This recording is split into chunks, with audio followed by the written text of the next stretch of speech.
Madali lang naman pala magtanim ng talong. Aray, at tuturuan ko kayo kung papaano magtanim ng talong. Kukuha ka lang naman pala ng basang tissue, tapos ibubuhos mo rin buto ng talong. Siguraduhin mo lang na nabasa at bago mo ito itiklop.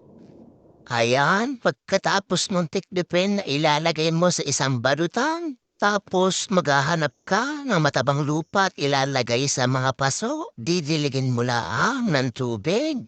Pagkatapos kapag sibulan iyong mga buto ay ilalagay mo lang dito sa iyong lupang mataba. Isa-isa mo lang namang kupanin tapos tatabunan mo ng lupa uli at didiligan mo uli.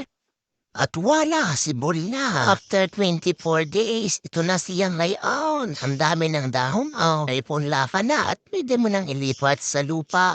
Mo kaya naman ay sa saho na may magandang lupa at tapos pagkatapos ng 39 days, ito na ngayon.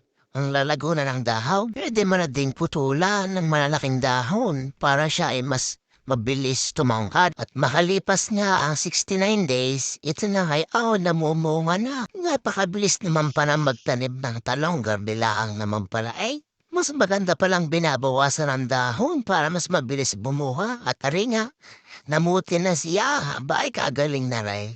Kadaming nakuhang bunga at pagkatapos ng 82 days, namumunga pa rin. Ganito lang naman palang kabilis at madaling magtanim ng talong. Sundan niya na aray at talagang napakabilis magtanim lang ang talong. Kahit walang bakuran ikaw dyan, meron ka lang sako at magandang lupa, talagang makakapag-ani ka na ng talong. Para marami ka pang matutunan, please subscribe on my channel. Salamat sa panonood.